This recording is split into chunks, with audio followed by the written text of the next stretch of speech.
এখন রয়েছে দেশের ব্যবসা বাণিজ্য বিনিয়োগ পরিস্থিতি নিয়ে বিশেষ আলোচনার জন্য আমাদের স্টুডিওতে উপস্থিত রয়েছেন ওয়েল গ্রুপের চেয়ারম্যান ও সিইও সৈয়দ নুরুল ইসলাম। আমরা কথা বলছি তার সাথে। আপনাকে স্বাগত জানাচ্ছি আমাদের আজকের আলোচনায়। আপনাকেও ধন্যবাদ। শুরু করতে চাই যে নতুন সরকার, নতুন দায়িত্বপ্রাপ্ত মন্ত্রীবর্গ আমরা পেয়েছি, অনেক পরিবর্তন এবং দেশের যে অর্থনৈতিক এগিয়ে যাওয়া অগ্রগতির সেই জায়গাটা অব্যাহত রাখতে একজন ব্যবসায়ী উদ্যোক্তা হিসেবে এই জায়গাগুলোতে আপনার মতামত কি? ধন্যবাদ। দীর্ঘদিন পর আমরা একটা সরকার পেয়েছি, নতুন সরকার পেয়েছি, একটা নির্বাচনের মাধ্যমে নতুন সরকার পেয়েছি উইদাউট এনি পলিটিক্যাল ভায়োলেন্স, এবং it's a good indication for business people. কারণ ঐতিহাসিকভাবে আমরা দেখেছি বাংলাদেশের নির্বাচনকালীন বছরে বা নির্বাচনের আগে এবং নির্বাচনের পরে অনেক সহিংসতা হয়, রাজনৈতিক সহিংসতা হয়। এইবারই সম্ভবত প্রথম বাংলাদেশে একটি জাতীয় সংসদের নির্বাচন হয়েছে। তার আগেও তেমন কোনো সহিংসতা হয়নি, তারপরেও তেমন কোনো রাজনৈতিক সহিংসতা হয়নি। এটা কিন্তু একটা গুড মেসেজ আমাদের বিজনেস কাউন্টার পার্টদের কাছে চলে গেছে, যেটা আমাদের ভবিষ্যতের জন্য খুব ভালো হবে। সেটা হচ্ছে একটা দিক, অর্থাৎ রাজনৈতিক স্থিতিশীলতা ব্যবসা বাণিজ্যের জন্য প্রি কন্ডিশন।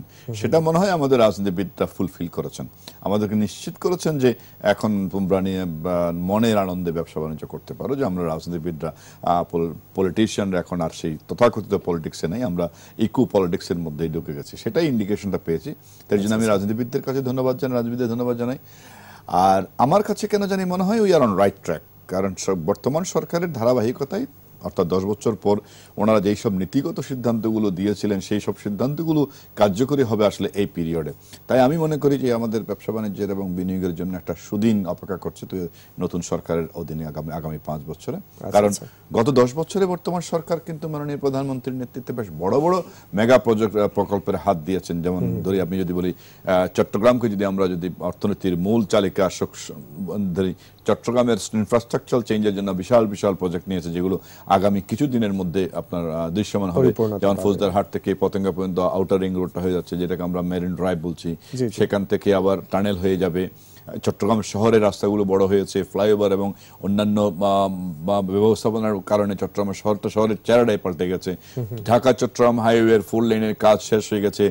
গোমতী এবং মেঘনা ব্রিজ হয়ে গেলে, কাঁচপুর ব্রিজ হয়ে গেলে এখন যে যানজটের সমস্যাটা হচ্ছে ব্রিজ 3টাকে কেন্দ্র করে, সেটাও থাকবে না।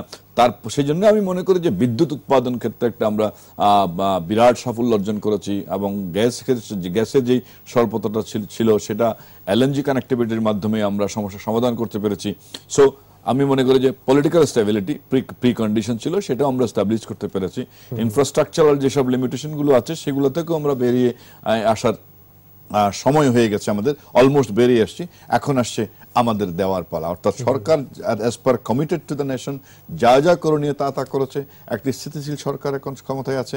এখন ব্যবসায়ী হিসেবে, ইনভেস্টর হিসেবে আমাদের এখন কাজ হচ্ছে 24 ঘন্টা কাজ করে সেই সুযোগগুলোকে হাত দেওয়া।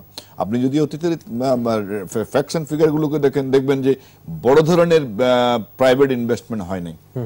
জিডিপি রেশিওতে আমরা এখনো 22% উপরে যেতে পারিনি। সেটাকে আমাদেরকে প্রাইভেট ইনভেস্টমেন্ট 26-28 নিয়ে যেতে হবে। পাবলিক ইনভেস্টমেন্টকে আমি কখনো 8%-এর উপরে দেখতে চাই না, কারণ পাবলিক ইনভেস্টমেন্ট বাড়লে, পাবলিক এক্সপেন্ডিচার বাড়লে ইনফ্লেশন বেড়ে যায়। কারণ সেই জন্য আমি মনে করি যে আমাদের মধ্যে 32-35% বিনিয়োগ যদি হয় তাহলে আমরা আগাতে পারবো। কারণ আমি সবসময় মনে করি অর্থনীতির উচ্চ লম্ফনকে আমি কিন্তু কখনো অ্যাপ্রিসিয়েট করি না, এটা বাবল ক্রিয়েট করে। আমাদের এমন একটা অর্থনৈতিক সমৃদ্ধি বা প্রবৃদ্ধি অর্জন করতে হবে যেটা স্লো অ্যান্ড স্টেডি, ধারাবাহিকভাবে। আমরা যে জিডিপিতে আমরা এখন প্রায় 7+ অ্যাচিভ করেছি। এই বছর আমরা জিডিপির গ্রোথ, আমরা বাজেটের আমাদের 8% আমরা জিডিপি গ্রোথ আশা করছি। আগামীতে আমাদের টার্গেট হচ্ছে 10% জিডিপি গ্রোথ, সেটাও আমরা আশা করছি এভাবে চলতে থাকলে হয়ে যাবে। সবকিছু মিলে আমার কাছে মনে হচ্ছে আগামী 5 বছর হচ্ছে বিনিয়োগকারীদের জন্য একটা শুভ দিন শুরু হয়ে গেছে। কিন্তু এখন দেখতে হবে সেটা শুরু হলে তো হবে না, আমাদেরকে প্রস্তুতিটা আমরা কেমন নিচ্ছি। আমরা যদি দক্ষ জনবলের জায়গায় যে আমাদের বিশেষ অর্থনৈতিক অঞ্চল হয়েছে সেই জায়গাগুলোর সাপোর্টিং রোল, বিডা, ওয়ান স্টোর সার্ভিস, এই জায়গাগুলো এখনো দেখেন আমাদের we have to go long way. আপনি একটা ইস্যুকে সামনে নিয়ে এসেছেন, সেটা হচ্ছে যে দক্ষ জনশক্তি। আমরা বলছি বেকার সমস্যার সমাধান হচ্ছে না, আমরা বলছি প্রচুর শিক্ষিত বেকার। আমি বলি শিক্ষিত বেকার হয়তো আছে, কিন্তু দক্ষ বেকার আমাদের দেশে নেই। We are looking for some efficient workforce, সেটার বড় ধরনের ঘাটতি আছে। আমি মনে করি বিদ্যুৎ উৎপাদন, গ্যাস উৎপাদন, রাস্তাঘাটের উন্নয়ন, পদ্মা ব্রিজ সবকিছু মিলিয়ে আমাদের যেই ক্ষেত্রটা তৈরি করেছি, সেই ক্ষেত্রটাকে দাঁড়িয়ে অর্থনীতিকে নিয়ে যাওয়ার জন্য যে দক্ষ জনশক্তির প্রয়োজন, সেখানে আমরা অনেক দূর পিছিয়ে আছি। আমার কাছে মনে হয় যেন রাষ্ট্রে যিনারা আছেন, নীতি নির্ধারণে যিনারা আছেন, এবং আমাদের দায়িত্ব আছে যে দক্ষ জনশক্তি তৈরি করার জন্য আমাদের অনেক বেশি ভোকেশনাল ট্রেনিং এর প্রয়োজন আছে। আমাদের শিক্ষা ব্যবস্থাকে অনেক বেশি প্রোডাক্টিভ শিক্ষা ব্যবস্থায় নিয়ে যেতে হবে। আমার কাছে একটাই বড় চ্যালেঞ্জ দেখছি, সেটা হচ্ছে যে আমাদের টাকা থাকলে আপনি বিদ্যুৎ কিনতে পারবেন, টাকা থাকলে আপনি মেশিন কিনতে পারবেন, টাকা থাকলে আপনি বিল্ডিং করতে পারবেন, কিন্তু টাকা থাকলে আপনি মানুষ কিনতে পারবেন না। মানুষ দক্ষ জনশক্তিটাকে প্রডিউস করতে হয়, প্রিপেয়ার করতে হয়। আজকে যেই সব ছেলে মেয়েরা 22-23 বছর বা 24 বছরের ছেলে মেয়েরা পড়ালেখা করে বের হয়ে আসবে, তাদের হাতে শুধু কাগজ আর কলম থাকলে হবে না। They should have some sorts of technical and productive efficiency. সেই দিকে আমরা অনেক পিছিয়ে আছি, সেই দিকটাই এখন নজর দেওয়ার সময় এসেছে। আমি মনে করি দেরি হয়ে গেছে, বাট দেরিতে হলেও এখন নজর দেওয়ার সময় আছে দক্ষ জনশক্তি তৈরি, কর্মমুখী শিক্ষা ব্যবস্থা, যেটাকে আমি প্রোডাক্টিভ এডুকেশন বলি। আপনি দেখেন আমাদের শিক্ষা ব্যবস্থায়, আপনি যে প্রাইভেট ইউনিভার্সিটিগুলো যান, ইভেন গভর্নমেন্ট পাবলিক ইউনিভার্সিটি যান, আমাদের এখানে বিবিএ নামের একটা সাবজেক্ট বা এমবিএ নামের একটা সাবজেক্ট তৈরি হুমড়ি খেয়ে সবাই পড়ছে। সবাই মনে করছে বিবিএ এমবিএ করলে আমার চাকরি নিশ্চিত হবে। আমি ওখানে বলি যেন বিবিএ এমবিএ এর প্রয়োজন আমাদের আছে, বাট অতিমাত্রায় নেই। আমাদের জন্য বেশি এখন প্রয়োজন সেটা হচ্ছে যে টেকনিক্যাল কারিগরি শিক্ষায় আমাদেরকে শিক্ষিত ছেলেমেয়েরা অনেক বেশি দরকার। যেমন আপনি দেখবেন আমরা যখন শুরু করেছিলাম সবগুলো ম্যানুয়াল মেশিন পত্র দিয়ে শুরু করেছিলাম। সেখানে একটা মেশিনের পেছনে যদি গার্মেন্ট সুইং এর কথা বলেন, সোয়েটারের কথা বলেন, একটা মেশিনের পেছনে 3 জন লোক দিয়ে আমরা কাজ করেছি।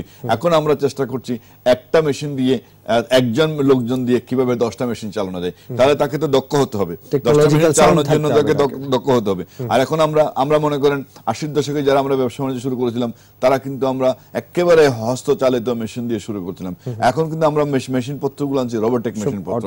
সেই রোবোটিক মেশিনগুলোকে আমি অটোমেটিকে বলবো না, রোবোটিক মেশিন পত্র বলবো। আমি যখন আমার স্পিনিং এ যাই, আমি দেখি কিছু মেশিনে হাত পা দেখি, তারা রোবোটিক মেশিন। সেগুলোকে হ্যান্ডেল করার জন্য যে শিক্ষার দরকার, সেই শিক্ষায় আমরা কিন্তু পিছিয়ে আছি। তাই আমি নীতি নির্ধারকদের দৃষ্টি আকর্ষণ করব, একজন উদ্যোক্তা হিসেবে আমি মনে করি আমার বন্ধু বান্ধবরা যারা উদ্যোক্তা হিসেবে আছেন, সবার কাছে আমার বিনীত অনুরোধ সেটা হচ্ছে যে কিভাবে আমরা কারিগরি শিক্ষার মান উন্নয়ন করতে পারি। আর ইন হাউস ট্রেনিং আমাদের মধ্যে একদম সেটা নাই। আমরা যাদের নিয়ে কাজ করি তাদেরকে শুধু কাজ করার কথাই বলি। আমরা সপ্তাহে একটা দিন তাদের ওখান থেকে পিক করে 10টা ছেলে মেয়েকে ডেকে আমরা ওরিয়েন্টেশনের ব্যবস্থা করি না। সরকার হয়তো শিক্ষা ব্যবস্থার পরিবর্তন করে কারিগরি শিক্ষার ব্যবস্থা করবেন, কিন্তু ইন হাউস ট্রেনিংটা কিন্তু আমাদের করতে হবে। আমি পৃথিবীর অনেক বড় বড় দেশে গেছি, অনেক বড় বড় কোম্পানি গেছি, তাদের পুরো অফিস বিল্ডিং এর একটা বড় জায়গা জুড়ে রেখে দিয়েছে তারা ট্রেনিং এর জন্য। কিন্তু আপনি যদি আমাদের প্রাইভেট সেক্টর অফিসগুলোতে যান, সেখানে বসার জায়গাও নেই, ট্রেনিং এর জায়গা তো দূরের কথা। তাই আমি মনে করি এটা হচ্ছে আমাদের কালেকটিভ এফোর্টস নিতে হবে।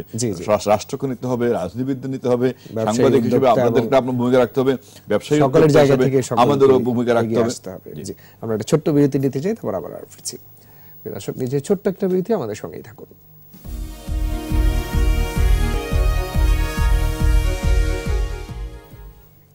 স্বাগত আবার 21 বিজনেসে। দর্শক, বিরতির আগে দেশে ব্যবসা বাণিজ্য বিনিয়োগ পরিস্থিতি নিয়ে কথা বলছিলাম ওয়েল গ্রুপের চেয়ারম্যান ও সিইও সৈয়দ নুরুল ইসলামের সঙ্গে। ফিরছি তার সাথে আলোচনা। আমরা আলোচনা করছিলাম দেশের অগ্রগতিময় যে অর্থনৈতিক পরিস্থিতি, সেটা আরো বেগবান করা এবং সে জায়গায় চ্যালেঞ্জগুলো নিয়ে একটু আসতে চাই।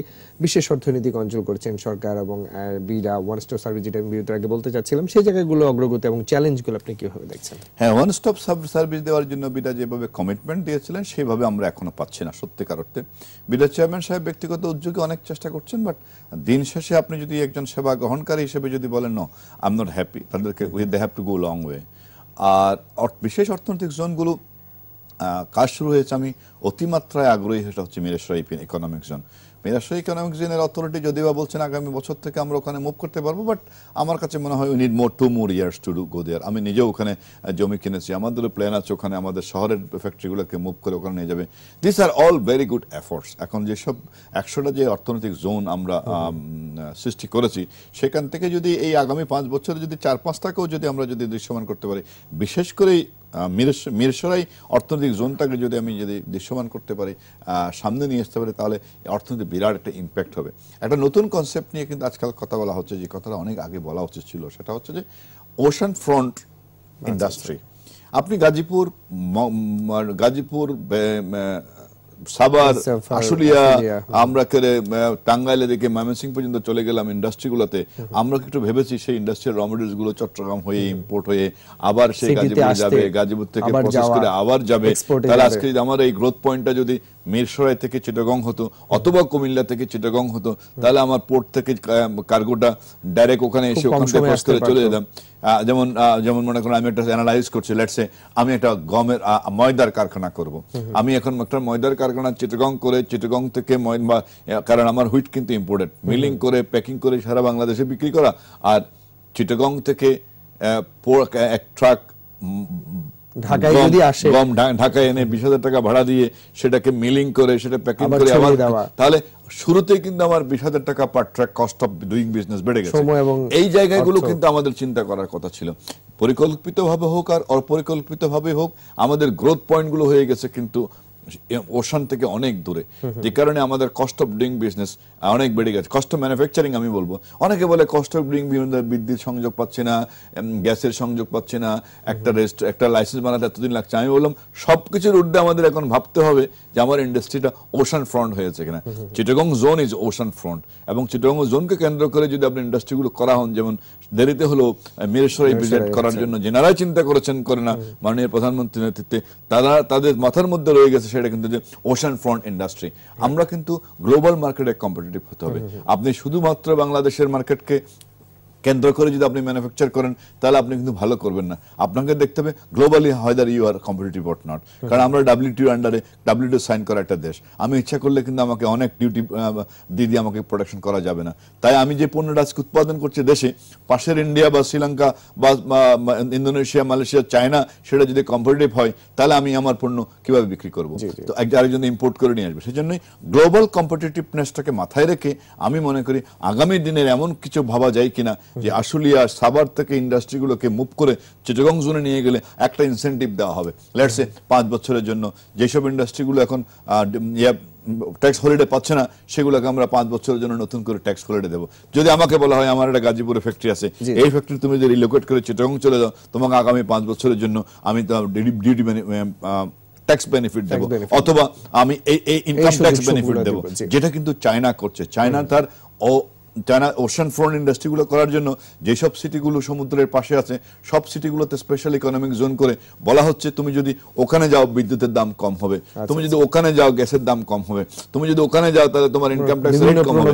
আমরা এখন চিন্তা করার সময় এসছে, আমরা কি বলতে পারি কিনা যে তুমি যদি ইন্ডাস্ট্রি নিয়ে যদি চিটাগং এ যাও, তুমি যদি মিরসরাই যাও, তুমি যদি সীতাকুণ্ড যাও, তুমি যদি চট্টগ্রামে যদি ইন্ডাস্ট্রি করো, সেখানে তোমাকে বিদ্যুতের দাম 1 টাকা কম দেওয়া হবে, ইনকাম ট্যাক্স রিবেট দেওয়া হবে, ব্যাট রিবেট দেওয়া হবে, ট্যাক্স হলিডে দেওয়া হবে।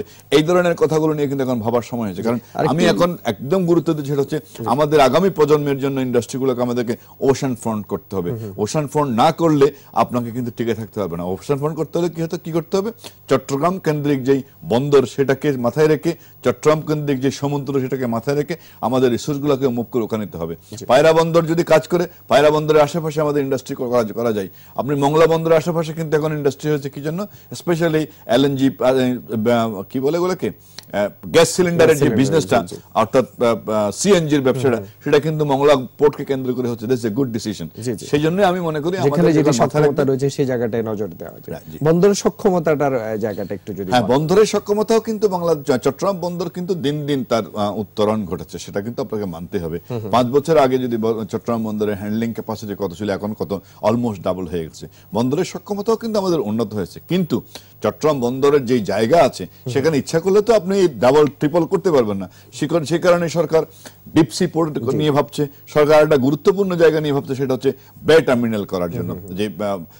যেটা চট্টগ্রাম বন্দরের পশ্চিম দিক অর্থাৎ সমুদ্রের পারে যে বে টার্মিনাল করার জন্য, সেক্ষেত্রে বে টার্মিনাল যদি করা যায় তাহলে কিন্তু বড় বড় শিপগুলো ওখানে এসে ওখান থেকে কার্গোগুলোকে নিয়ে, রিং রোড যেটা হচ্ছে সেটাকে কেন্দ্র করে যদি হয়, তাহলেও আমাদের সক্ষমতার জায়গা অনেক তৈরি হবে। পায়রা বন্দরের কি অবস্থা আমি এক্স্যাক্টলি জানি না, বাট পায়রা বেড়া বন্দর কতটুক সার্থক হবে সেটা নিয়ে আমার প্রশ্ন আছে, কারণ আমি যতটুকু শুনেছি প্রচুর পলি নাকি জমে এবং সেটাকে ড্রেজিং করতে হয় সার্বক্ষণিক।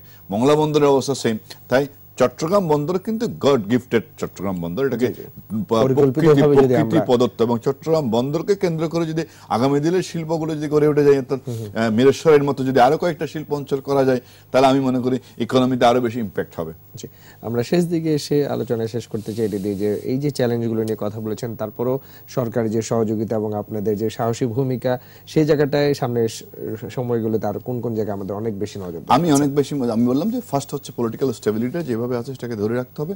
সরকারে যারা আছেন তাদেরকে মাথায় রাখতে হবে যে ওনাদের উপর দায়িত্ব অনেক বেশি।